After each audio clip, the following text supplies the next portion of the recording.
Good morning, Erin.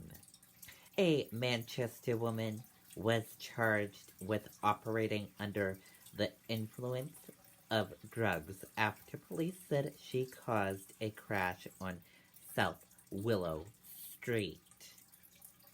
Manchester police received several reports of the crash around 4:15 p.m. Monday.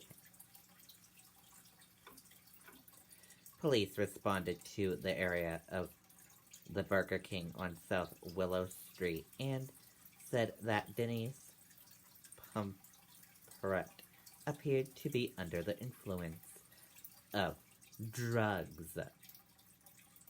Police said minor injuries were reported as a result of the crash, which involved 7 vehicles.